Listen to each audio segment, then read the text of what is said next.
Hello, everyone. Welcome to the virtual portion of the 16th National Film Festival for Talented Youth. My name is Ryan Saunders. I'm the managing director of NIFTY, and I'm thrilled to be here with acclaimed filmmaker Lars Ostenfeld to talk about climate conscious cinema, sustainable filmmaking practices, and specifically his work on his recent documentary, Into the Ice. This masterclass is presented by the Scan Design Foundation, which has been a longtime partner of NIFTY and a great supporter of our festival and our mission. And it's because of their generosity that we're able to have this conversation today. So I'm going to go off camera because I will be queuing up all of our programming clips for this session, but it should be a really remarkable discussion. I'm very excited to hear more about the film myself. I'm particularly interested in Arctic exploration, and I've long wanted to go to Greenland. So maybe Lars and I will be able to sync up someday after this. But I'm very excited. So thank you, Lars, again for being here. And I'll kick it off to you. Thank you very much. I know there is a little delay because I'm sitting in Denmark, but it's also because I'm a little bit old. Well, thank you and good day. My name is Lars Ostenfeld. I'm a director and also the cameraman on the documentaries I'm doing. And thank you for allowing me to talk about my film, Into the Ice. It's a journey to the heart of climate change. And Into the Ice is a documentary I made, direct and filmed, and it's about a journey to the center of the Greenland ice sheet.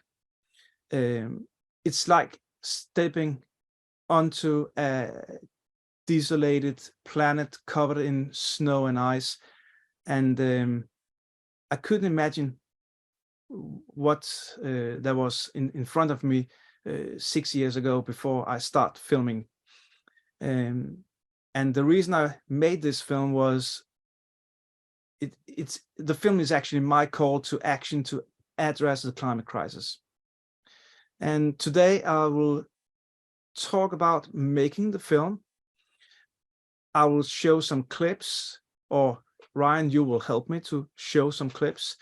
And I will try to explain the motivation behind the film and why I did it.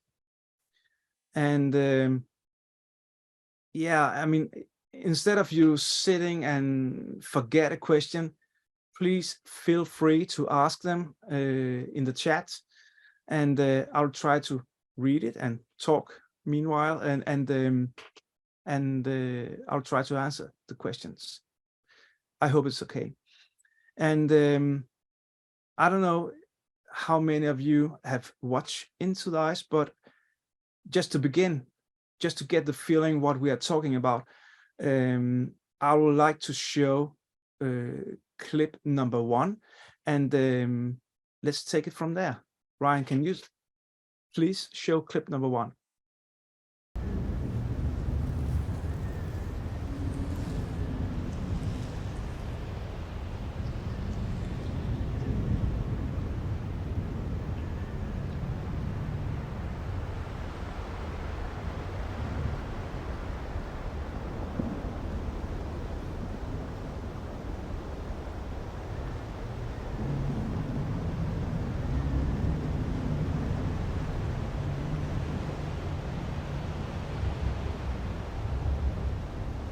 The inland ice that covers Greenland harbors a secret.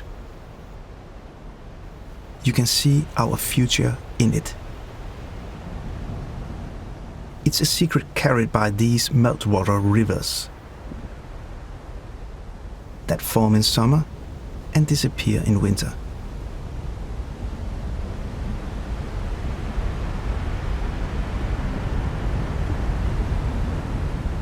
That hole right there, it's called a moulin.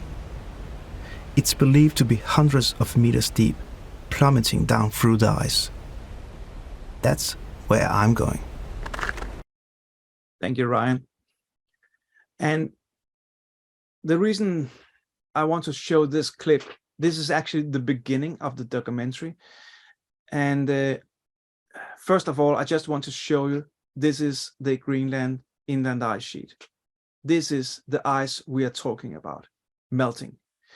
And I'm always working with the beginning image, the first image people would look at. And in this case, we are looking down at the white ice or grayish ice sheet with a black hole, the Moulin in the middle. And the final image in this documentary is the opposite, the 180 degrees different. And I will show this picture later. It's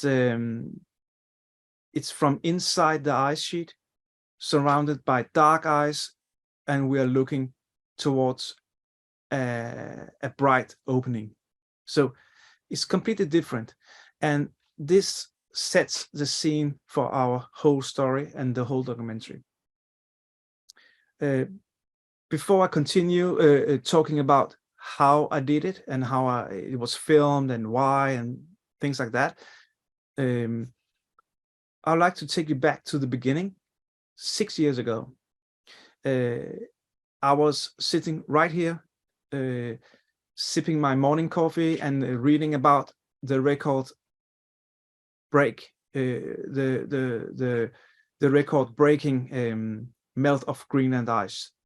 I guess you have done the same, you know, in the newspaper or on your smartphone or somewhere. It's coming every month, every week, a new record breaking of the melt of Greenland ice. And yet there's always a lot of numbers and figures, but it failed to steer me. I couldn't feel it. And then I start thinking about what is the ice sheet actually? And is it just one big white lump of ice? Is there any life, animals, plants? And then I figure I don't know. And later I was reading about a large piece breaking off the Antarctica in the South Pole, and the new iceberg was the size of Manhattan in New York. And then again, how big is this? A lot of numbers. Well, I know Manhattan is big, but I couldn't imagine how big an iceberg. I couldn't believe icebergs could be that big. And then I realized how big Greenland actually is. And if you're going from Seattle, if that's the top of Greenland, it will go the whole way to the middle of Mexico. That's the length of Greenland. And it's basically just ice. And it's melting right fast, right now. And then I start to making a lot of research, trying to figure out, okay, this is interesting.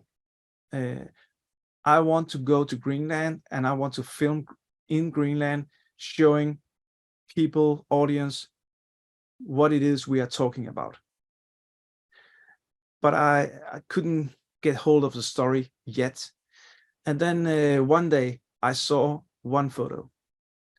It was a photo of a brave explorer inside the ice sheet. And then I start wondering, wow, who is this guy? He's wearing a red jacket. And could you actually understand what's going on if you're experiencing the ice sheet from inside? And before I continue, I just want Ryan to show the picture number 2. This is a picture I saw. And then I discover this guy in the red jacket at the bottom. His name is Klaus and he's from Denmark. And he's just doing this for fun. And I was surprised. I mean, look at this picture. He's inside the green and ice sheet. And the way in was through the hole on the top of the picture. Okay, Ryan, we can go back again. Thank you. And I couldn't believe it. And I contact Klaus and say, can you take me to a Mulan melting hole in the on the green and ice sheet like this?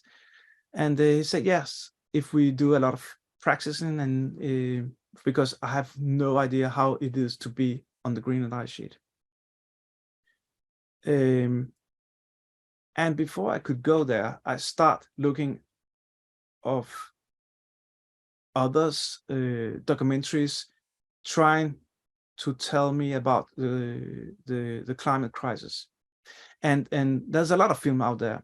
I mean, Before the Flood, and to Al Gore films, and a lot of films out there is trying to convince me as the audience something is wrong and something is happening.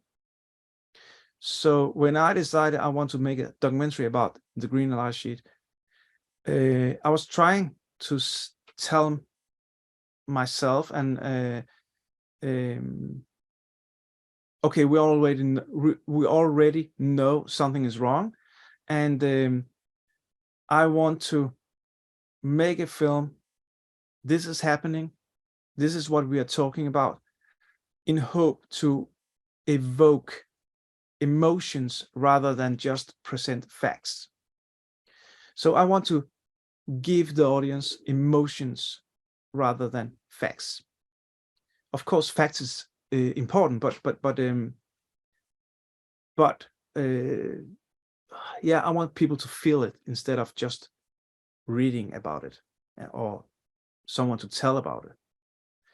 So then I wrote down the idea for the documentary, and I tried to get TV stations interested in Denmark, in France, in BBC, US.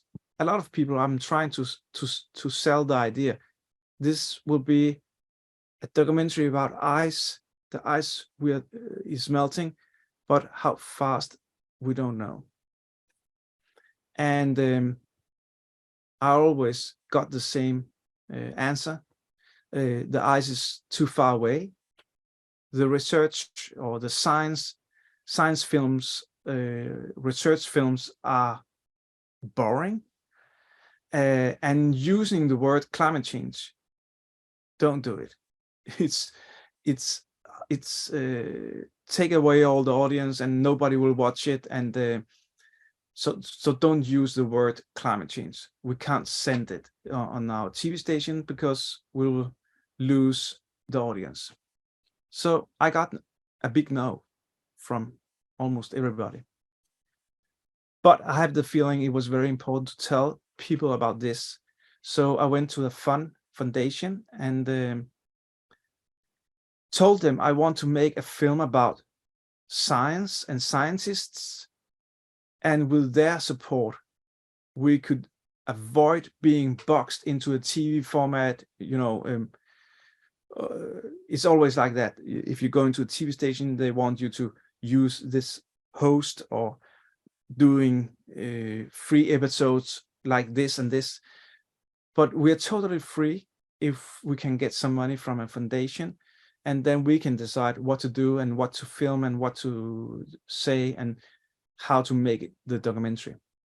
And I got the supported from 2, I think it was 2 funds at the beginning, and the first trip was planned, and then that's 4 years ago, the first trip I went on, and I went to a very, very big Mulan with Klaus, the red jacket guy on the photo.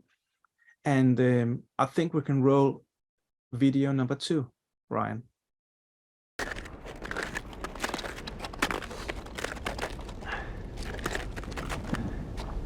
Claus, Ja. man kan høre det. Ja, der er smæk på. Ja. Det var det, der er det sjove.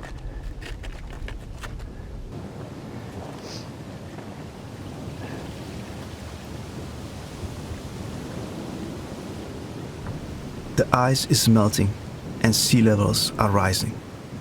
We all know that. But how fast is happening? No one knows.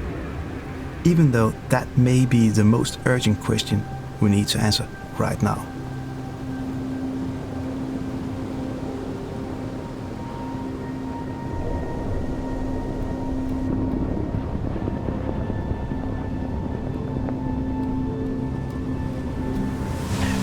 Jeg vil jo gerne ned i det hul sammen med nogle forskere. Ja. Det kan fortælle om vores fremtid. Ja, det kan da hurtigt blive din fortid også, hvis man ikke passer på.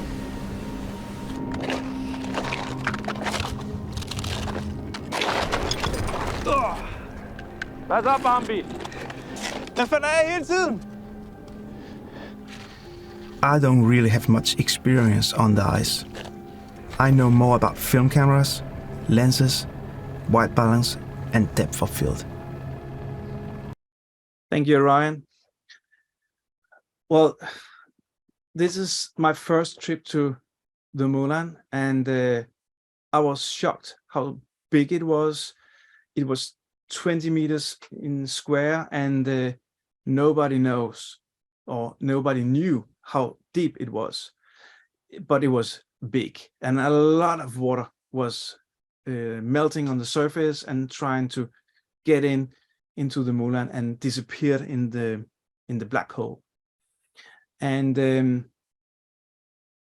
I was talking a lot to Klaus about this, and he become my safety guy the whole way through, you know, from which jacket should I wear, how can I keep the batteries warm, because I mean I can't charge my batteries, there's no plug-in where we are going, and how can I descend and climbing on the ice wall and going in. And later I will tell you why I want to do this, film this. It was not just adventure and, you know, Red Bull action. But I also, after this trip, I also discover that I need to make this film with some scientists and focus on the field work they were doing, because if I follow some scientists on the way and on the work, field work, maybe it will be more alive and it will be more interesting to follow, and not just talking about it, but you know, actually feel it. And actually then I called, I did a lot of research, and I find out that one guy, Alan Hubbard, is one person. He's a scientist, glaciologist. He's actually climbing inside the Moulin. He's one out of 4 people, scientists, who is actually going inside the Moulin as a work to research. And then I find a girl or lady called Dorte Dahl Jensen. She's making ice cores and drilling on the ice, trying to figure out what the ice can tell us, because it's like a history book. When you have the drilling, doing the drilling, and you're making ice cores, you can read the ice cores and like a book. And then I find a guy called Jason Box. He's from US, but living in Denmark, in Copenhagen. And I asked them all, can I go with you on your field work on the ice? And actually, Jason Box, he actually had the biggest response. He said, nobody asked me about this before. Normally, when I'm talking about what's going on in Greenland and I'm talking about melting ice, film crews or TV stations, they ask me to sit right here and have the glacier behind him, and talking about the Greenland ice is melting. And this was the first time anybody asked him about not just talking about it, but feel it with him. And then we start planning free expeditions, different expeditions. And I couldn't help but I feel like a child exploring my own secret place behind my childhood at home. Because this was a big adventure. And I would like to show you Jason Box, Allan Hubbard, and Dorte Dahl Jensen with the next clip. So Ryan, please roll clip number 3. It's thick from here to the point. The best line is directly to the point. Okay. With the point on, Yeah. it thickens, and then there's a lead in front of the glacier.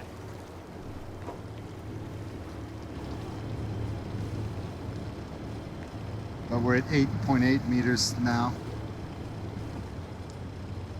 This looks like a beautiful little place to anchor. Jason Box, Dorte Dahl Jensen, and Allan Hubbard.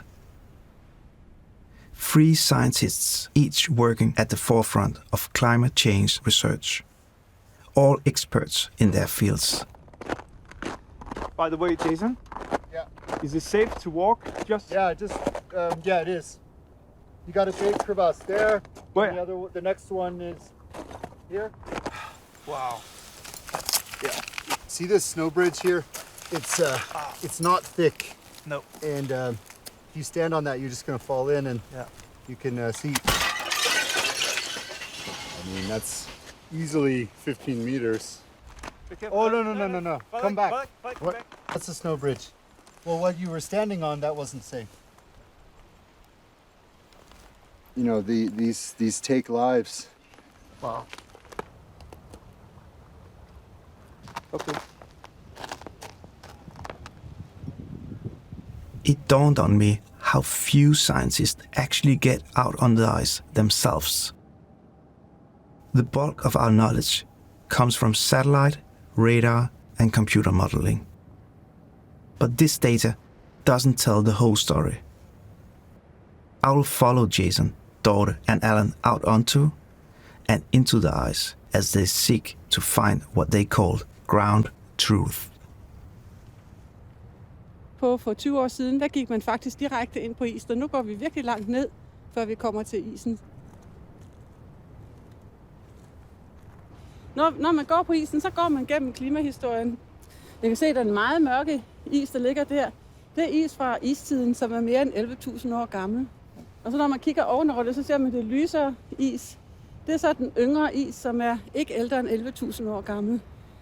Og det er is fra mellemistiden. Så i virkeligheden kan man stille sig op, så man har et ben på istidsisen og et ben på det varme mellemistidsis. Sådan. Bum, så står jeg her i et dramatisk tid i jordens klimahistorie.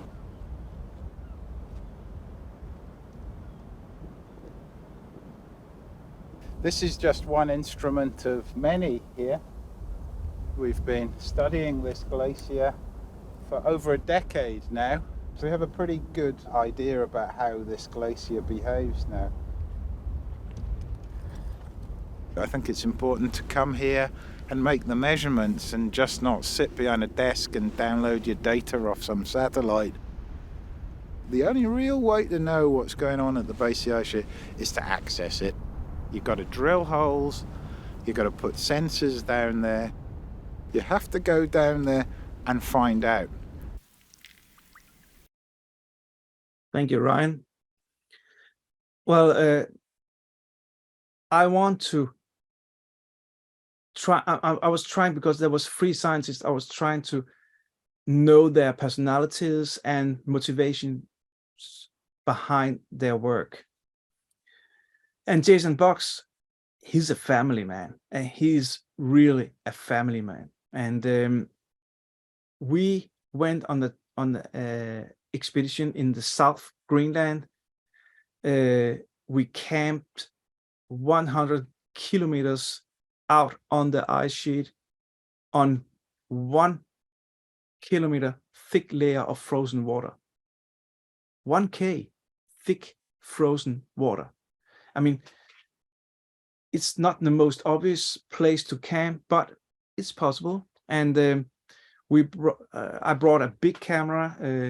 It was a mirror because it's a tank, and you can actually slide, you can fall, you can still filming, and a lot of batteries, solar panel, and one generator to charge the batteries, and a lot of clothes and gloves, and because it can be very cold, and then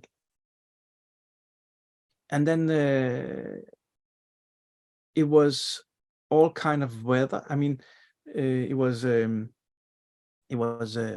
very sunny and blue sky. And one day Jason was doing yoga on the ice because he was so stressed because it was so warm, and he told me this is something is happening in slow motion. This is a climate crisis in slow motion, because you can't see it, but you know something is going on. And then one day, I mean, there was a big storm coming, and there's nothing to protect you, nothing at all, because it's just flat, white plateau. And when there's a storm, there's a storm. And I would like to show the next clip. Oh, there's some high clouds. Yeah. Sheila. Maybe that's the weather that we've been told about.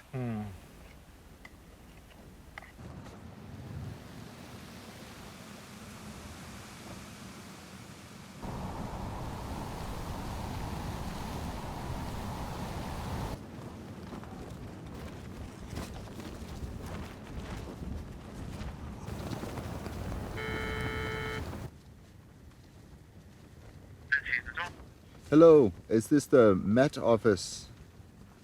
Yeah, this is the Met office. How can I help you? Hej, jeg på det National Geologisk Undersøgelse i Danmark. And we are on the inland ice. Request weather prognosis. They said 10 meters per second in the morning, then 18 meters per second in the afternoon, which means it's better for us right now when the wind is only much lighter to build a wall to take the force of the wind, because 18 meters per second is, I think, a little bit more than these tents are really made for. That's why we make the wall, so we'll be okay. It's really tough.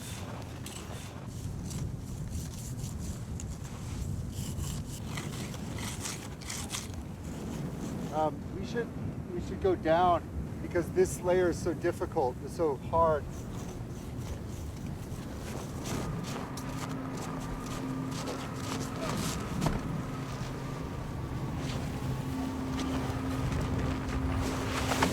Careful that they don't fall.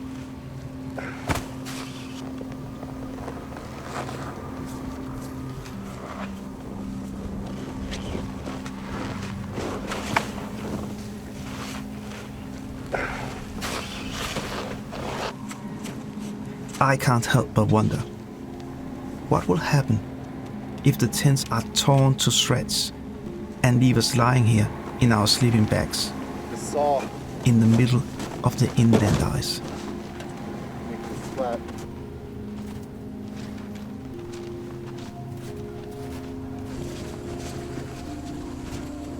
Okay, 25 knots in the morning and gusty.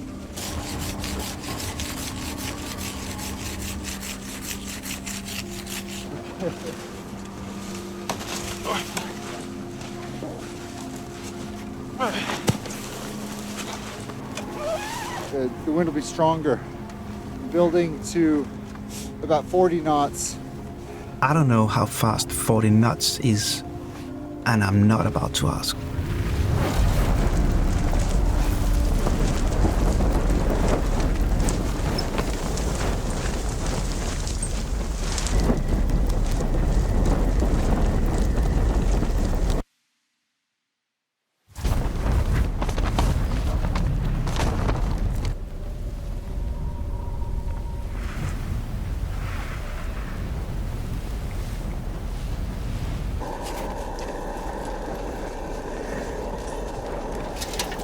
Do you want more coffee?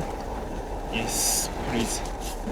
Looks like we're gonna sit through a heavy storm for 2 days. And so all you can really do is sit inside the tent.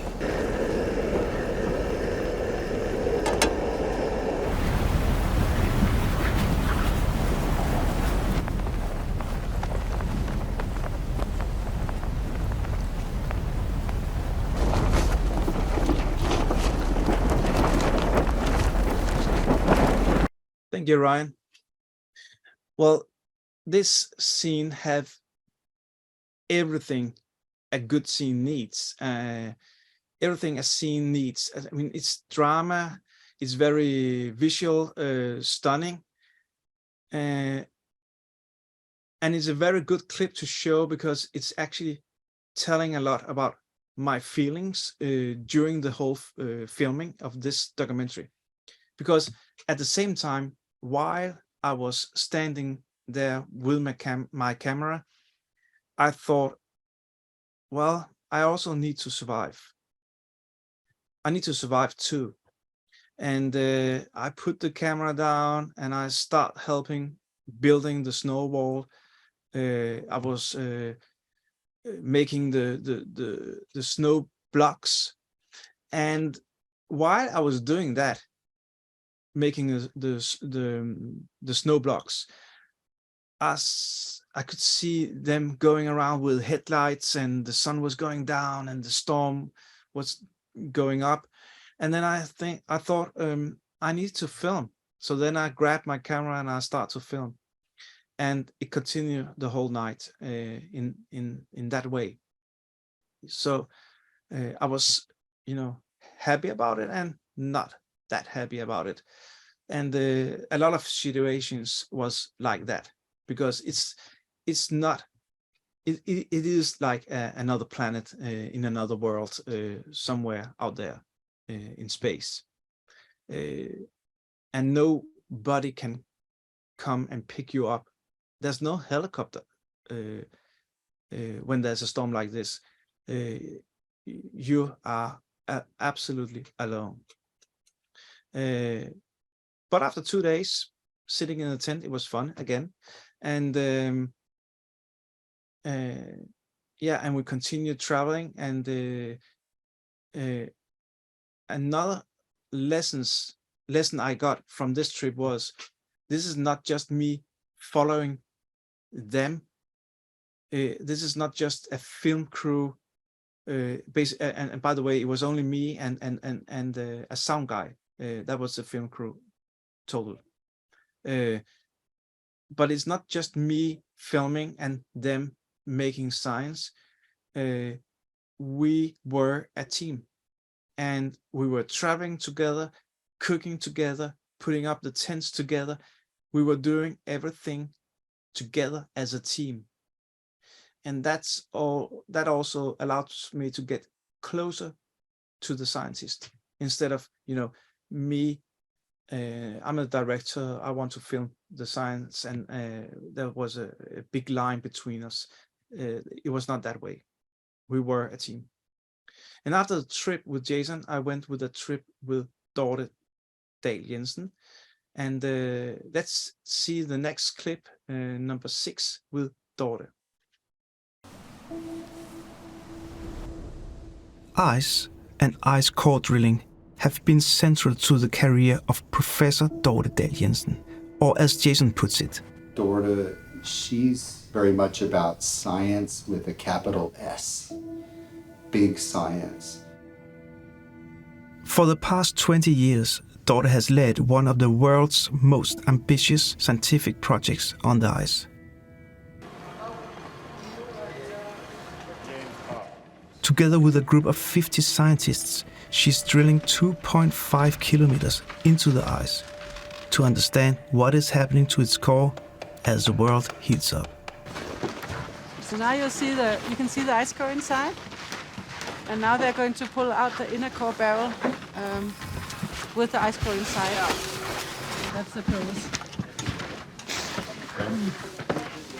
Add a little bit.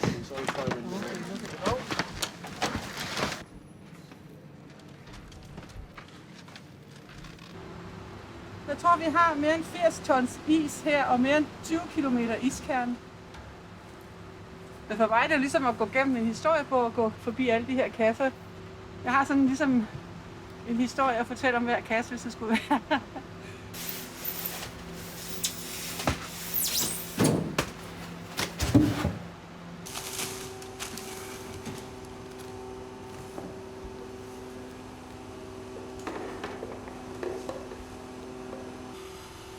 Dorte can tell me what the inland ice can tell us about climate history.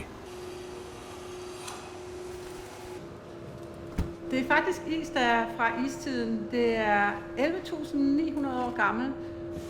Hver stribe er et år. Så striben er faktisk fra foråret, fordi det hænger sammen med de store støvmængder, der kommer ind med forårsstormene. Det er de små luftbobler, der dannes omkring støvkornene. Det ligner sådan en champagnebrus, sådan lidt mælket is. When snow falls, air is trapped between the snowflakes. It builds layer upon layer until it is kilometers thick. When snow is under pressure, it turns into ice. The trapped air now presents as small bubbles, air from when the snow fell thousands of years ago.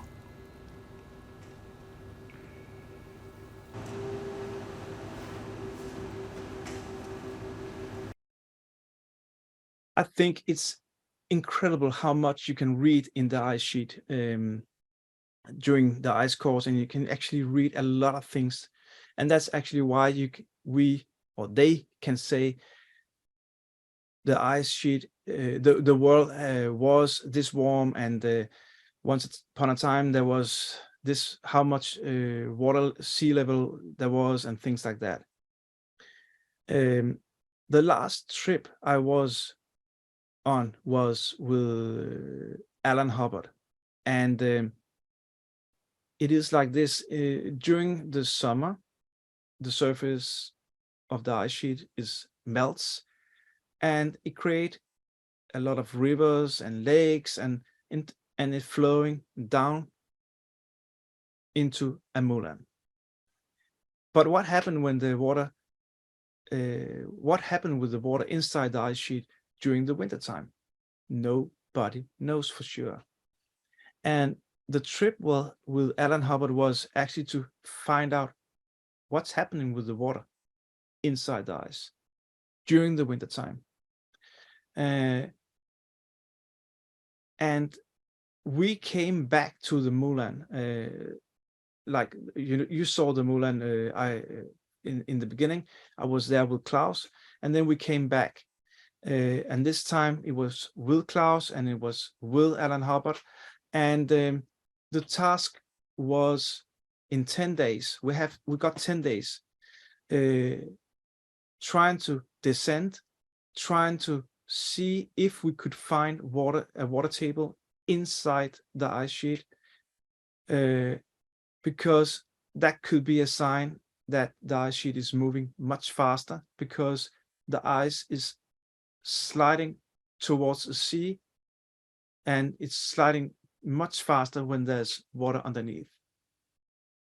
And you can only descend into the moorland twice a year, and that's in October and April, when there's no water inside and when there's no snow.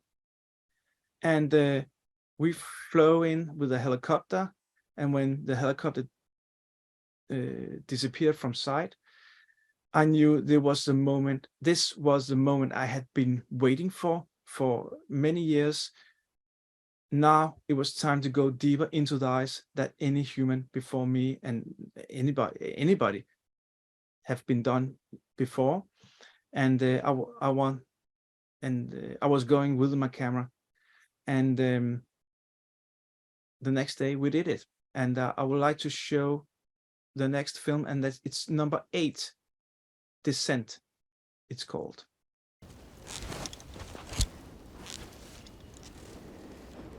Tell you what would be nice, an ice screw. Is that cool? Cool. I'll give you a long one. Yeah, okay.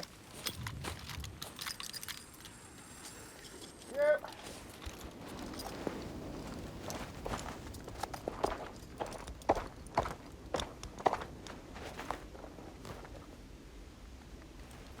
Good fucking hell!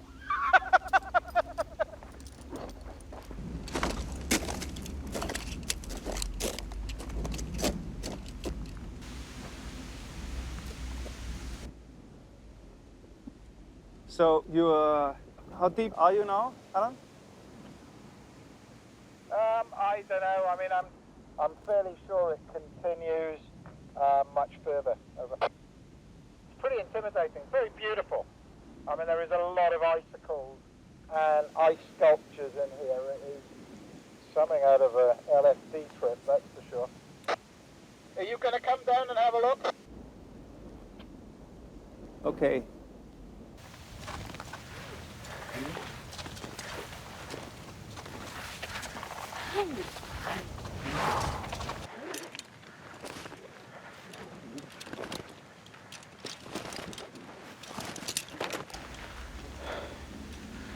It's huge. It's really big. It's quite intimidating.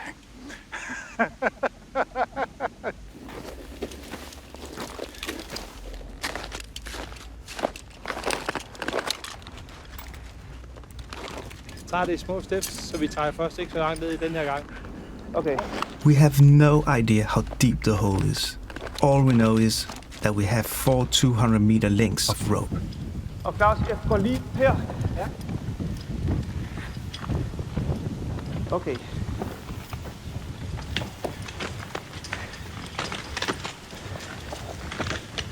Ned til grænseoverskridelse. Ja. Men det er det fedt. Ja. Grænser de til at blive brudt. Prøv at dreje hovedet ned til højre og kigge ned. Ja.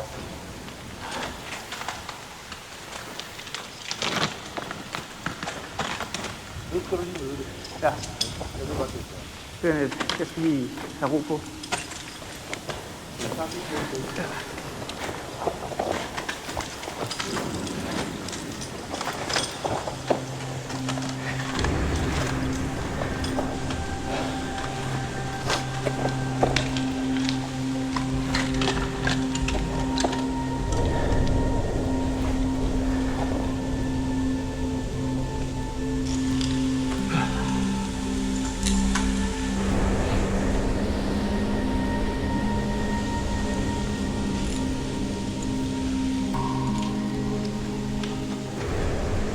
Lige tapper du rykker ud.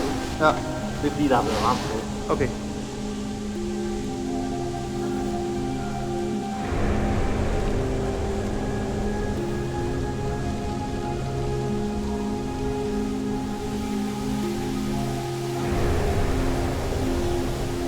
Alan has spotted a plateau 60 meters down.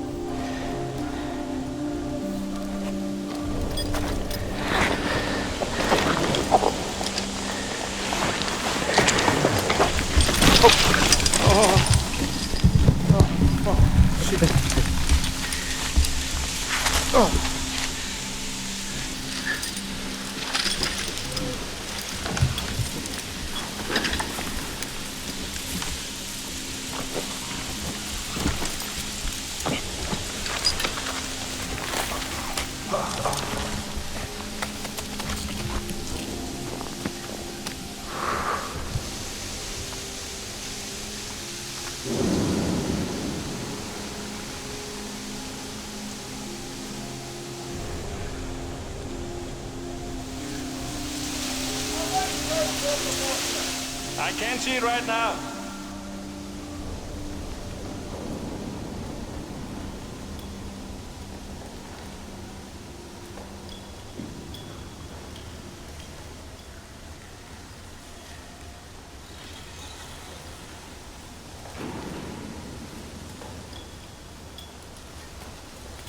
Så skal du ikke kigge op nu. Der kommer en masse ting ned.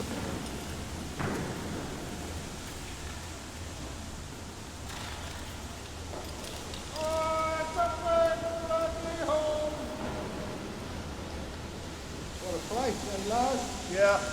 Den er helt enorm, den grotte her. Og når I hører noget, der falder, der er så lang vej ned nu herfra.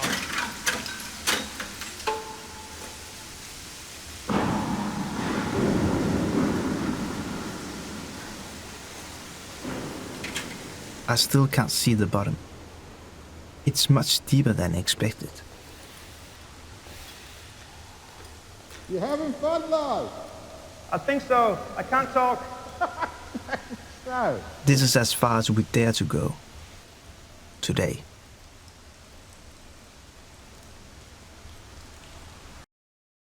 Thank you, Ryan.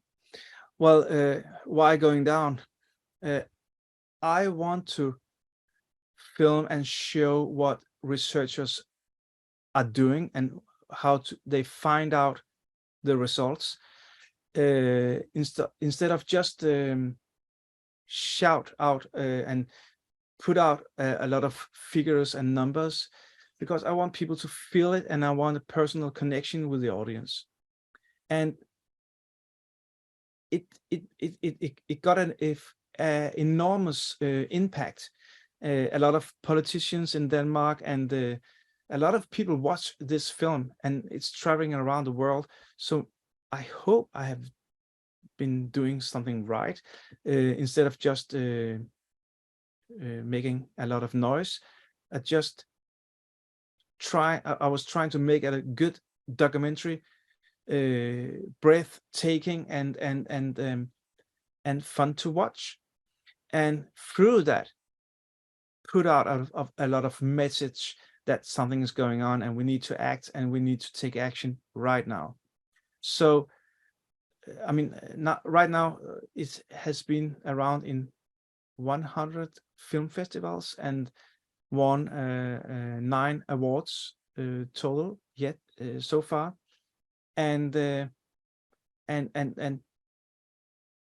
I'm making a lot of talks like this and going out and talk and show this film, and I know a lot of scientists, and especially those 3 scientists, Jason, Dorte, and Alan. They told me this is actually helping them to spread the message.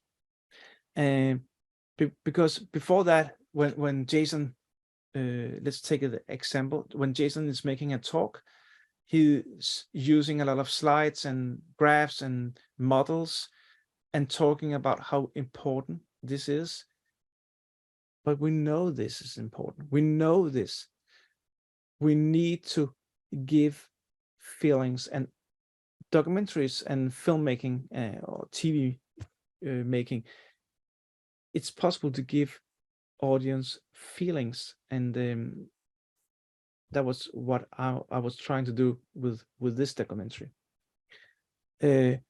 After this trip into the Moulin, we did another one. And I would like to show clip number 9, how it was at the bottom when we finally reached the bottom in this Moulin.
The eagle has landed.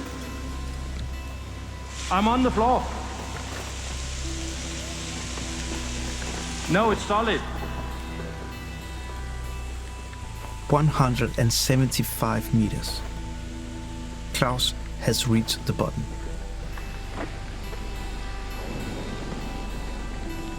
The many pieces of ice on the bottom tell us that it isn't safe here.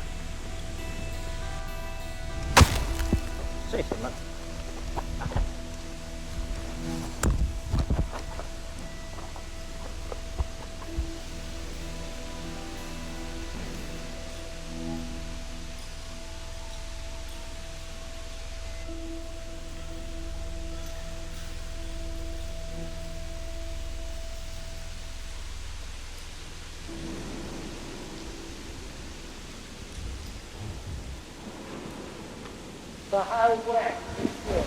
Not wet. Greenland's ice isn't flat. It's cracked, bent and broken. There's only one explanation for such a perfectly horizontal surface. They have discovered a frozen water table.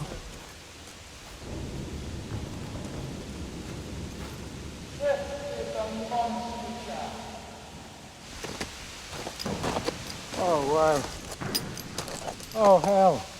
That's the longest descent I've ever done. It's just hard work getting down here. God knows how we're going to get out. Oh, it's incredible. It's the most beautiful space. There are sculpted mushrooms. There are like organ pipes. It is just like nature's own cathedral, temple or shrine. It's so massive. And it's incredible. It wasn't here 2 months ago. And what we've landed on here is the water table of the ice sheet. I wasn't expecting it to be solid.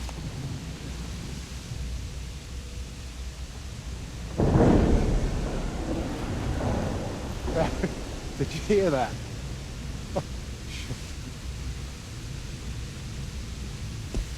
Didn't like the sound of that. You can hear rumbling. But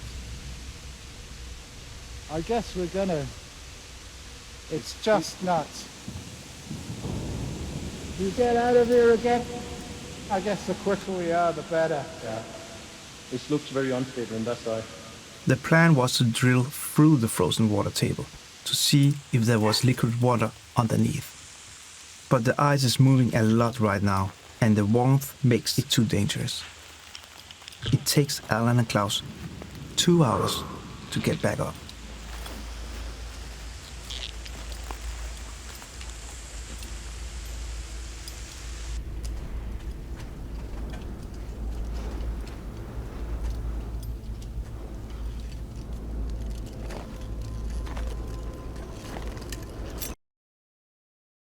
Thank you. Well, the cracking sound you heard in this clip, it is actually the ice, the sound of ice moving, because the ice is moving through the whole day, every day. It's moving. The place we were, it's moving 1 meter per day. So the sound you are listening, or we heard, it is the ice moving. And of course, I was scared. I was scared out of hell. I mean, I was totally scared. But also, I'm scared about the climate change, and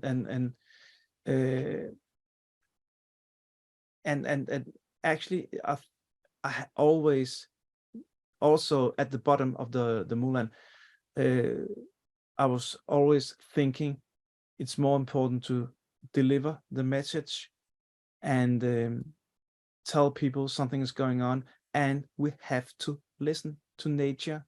Nature is trying to tell us something, and we have to listen to scientists who is actually trying to tell us something is going on, and we have to act right now.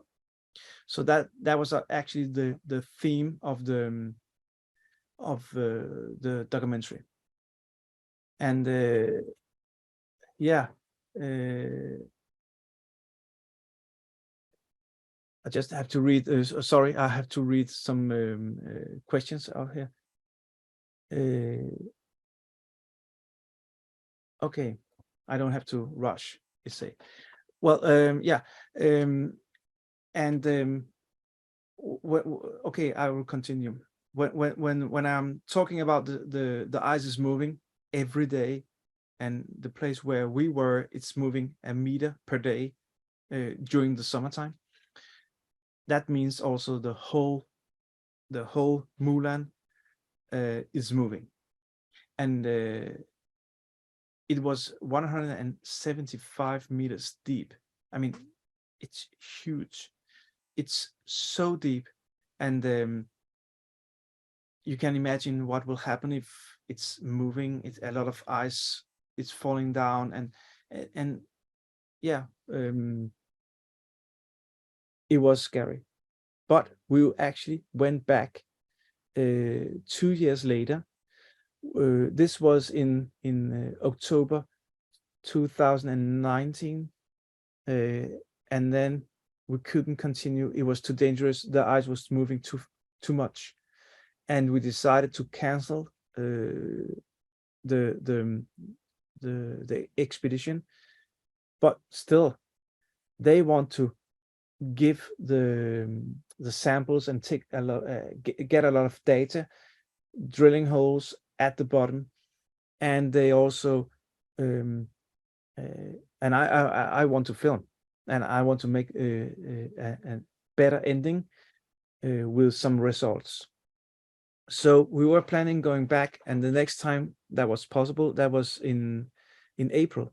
But then Corona came, and we decided we couldn't go. So we decided to go a year later in October. But then there was a big accident on the ice. There was a very well-known scientist who he was with Jason Box, and the plan was I was going there, but 5 days before I was going, I decided to do another trip with daughter, and I didn't go. And very unlucky, that scientist fall into a crevasse, into a hole, and disappeared and died on the ice. And after that accident, nobody were allowed to go on the ice sheet, and that means we also have to cancel the next trip. And then there was again Corona in 2022 in April, and we were not allowed to go. So when we finally get back to the Mulan, it was 2 years after the clip you just saw. And now I will show you the bottom of that Mulan, and it's totally complete different, because the water changed the hole all the time. But it is exactly at the same spot, the same GPS coordinates. So it is actually the same spot, but when you have the difference, you have the before picture and the new picture, you can see the difference, and you can actually start also getting you can start imagine how quick and how it's changeable all the time, and it's changed all the time. So I would like to show clip number 10, the final picture. Probably release pressure into that. No?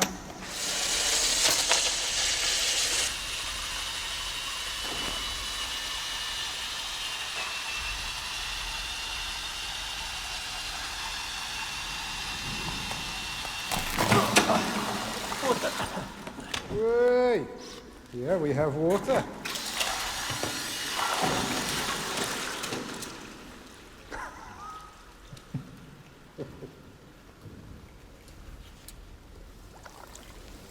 it's really warm as well. It's really warm water. It's from the summer melt. I mean, really, you wouldn't want to bath in it, but it's not cold. It's nowhere near the ambient temperature of the air temperature around us. I see dark down there. Yeah. In order to measure the water level and mount a water pressure sensor, they must go deeper into the hole. We have a wireless and a wired system for temperature, water pressure, and methane sensors. And hopefully they're working. Looks pretty unstable up there. But do you think this might be the water table? Yeah, it could be, I think. Whoa. Okay, here it's fine. Yeah.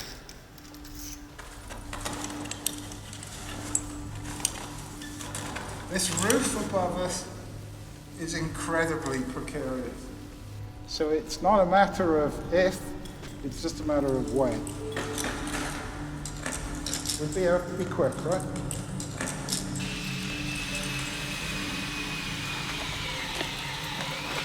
That water should have drained away at the end of the summer, but it didn't. It contains energy. Over winter, it releases that energy into the ice around it and allowing this interior region to continue to accelerate, not just in the summer, but also in the winter. There's no going back on it. It's very, very difficult to cool that basal environment down again. In fact, nothing other than an ice age is going to cool it down. You coming back? Come on, matey, I don't like this. He's running.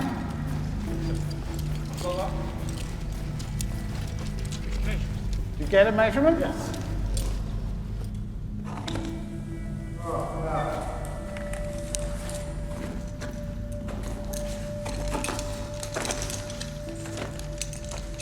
We did find meltwater in the ice core. It may indicate that the ice stores vast amounts of water. The deglaciation of the inland ice is far more complex and advanced than our most recent models tell us. In our children's lifetime, temperature and sea levels will rise faster and faster until the world becomes unrecognizable. And this new and vital knowledge also tells me there's still a lot we don't know. We must listen to the scientists. Thank you. Thank you.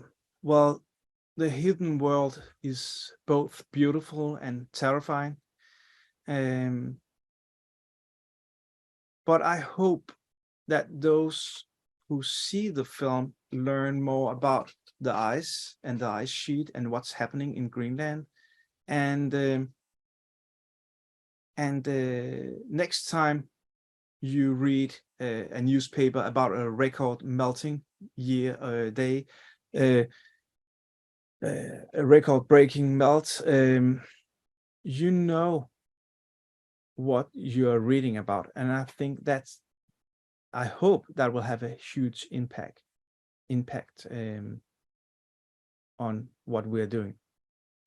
And of course, I would like to end up saying that of course it was difficult to making a film about climate change and flying a lot to Greenland, 4 times to Greenland,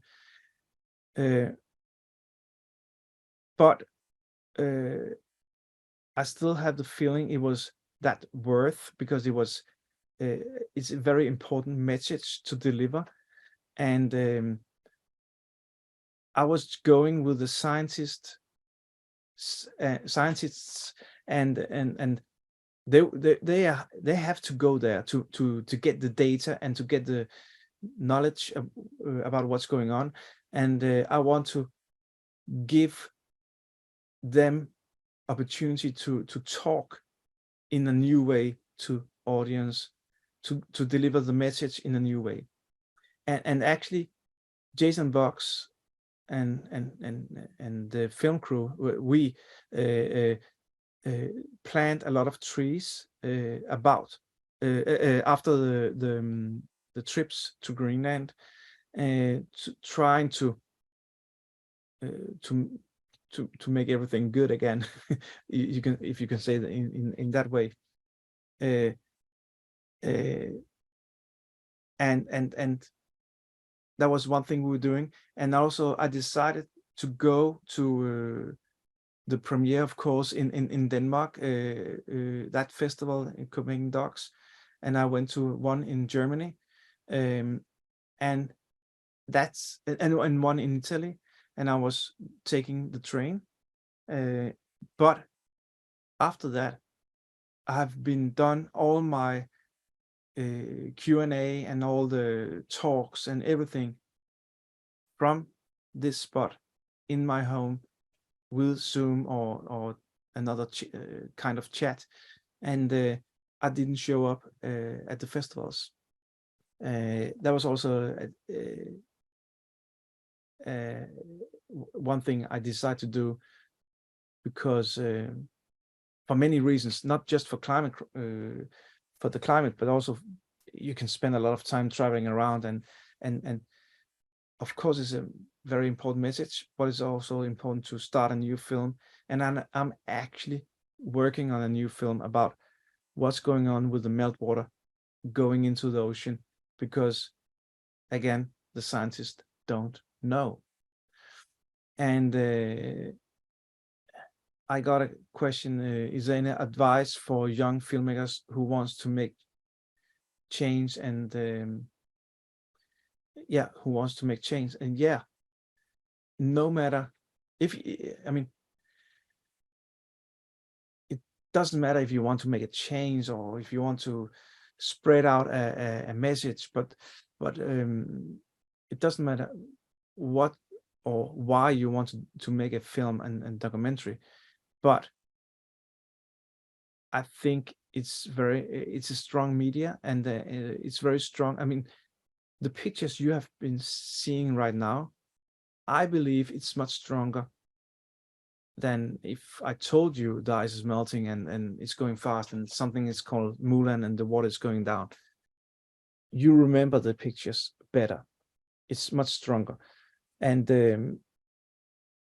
maybe the TV stations will say, no, it's not important anymore. We know that, or you can't make any change.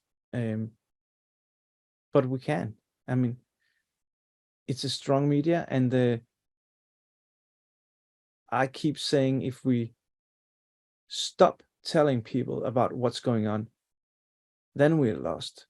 But as long as we as filmmakers, or young filmmakers, old filmmakers, something between, as long as we telling stories about it, and the scientists telling what's going on, there's hope. And Dorte Dahl actually told me she keeps telling the same thing again and again and again and again, and hopefully one day we will react and do something. And and also maybe it's very I don't know, but it feels good to do something and to change, and trying to help scientists spread the word, and also to deliver the message something is going on. It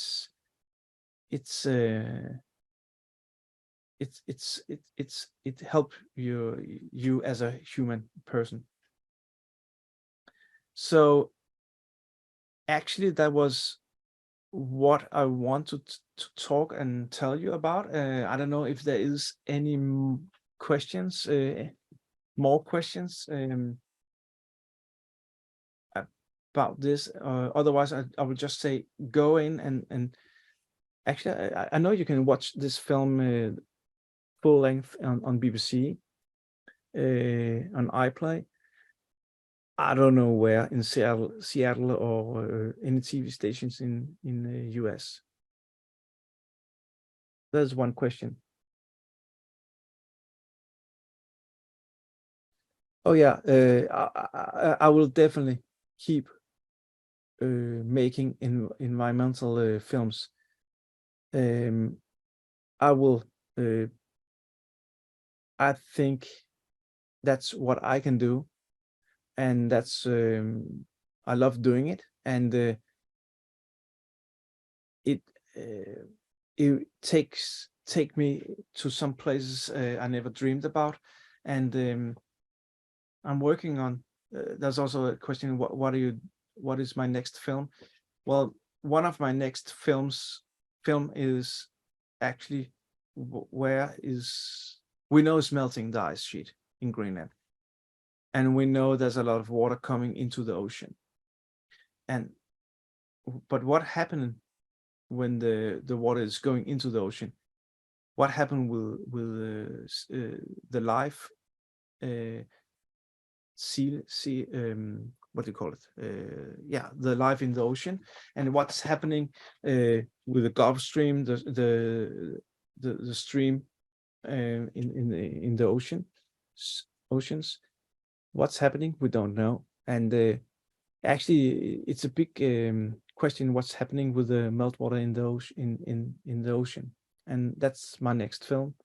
And then I'm also working on another film about life under the ground, and I was last year after the premiere on this. I went to Iceland with some scientists trying to going inside the lava tubes where the lava was, and trying to see how life is coming back where it was not possible before, because we can use that knowledge to understand the life on Earth.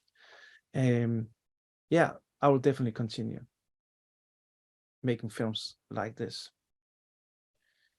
And the funny thing is, when I was young and I started, I was sitting in a bar, and a girl or a guy came to me and say, "Hey, what are you doing?" I'm a filmmaker.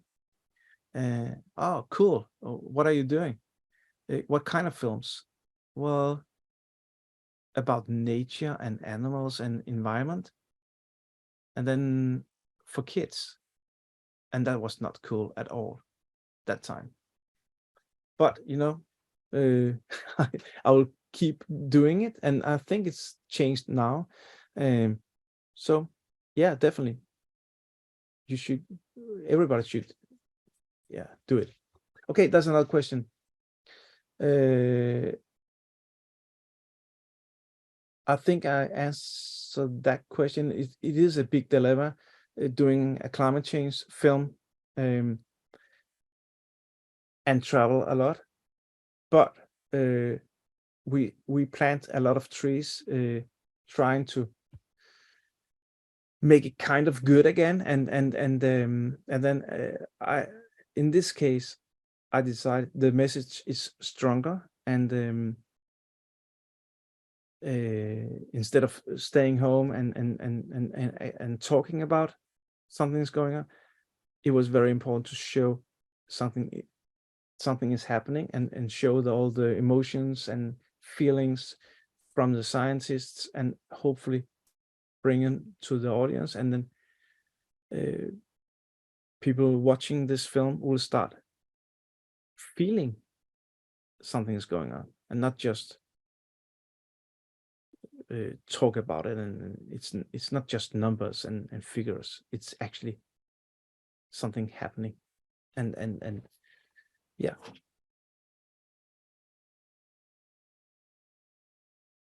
Okay, yeah. There's one question also. I did prepare myself mentally a lot. I was climbing on the wall in Copenhagen a lot, and that was half of my preparation. The other half was me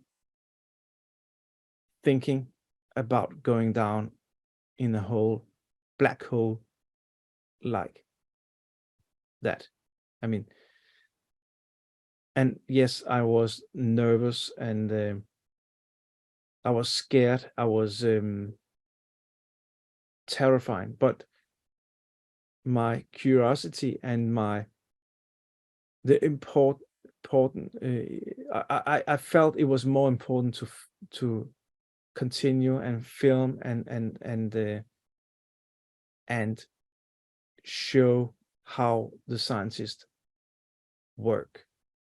How do they work, and how do they get all the data? I think that was more important.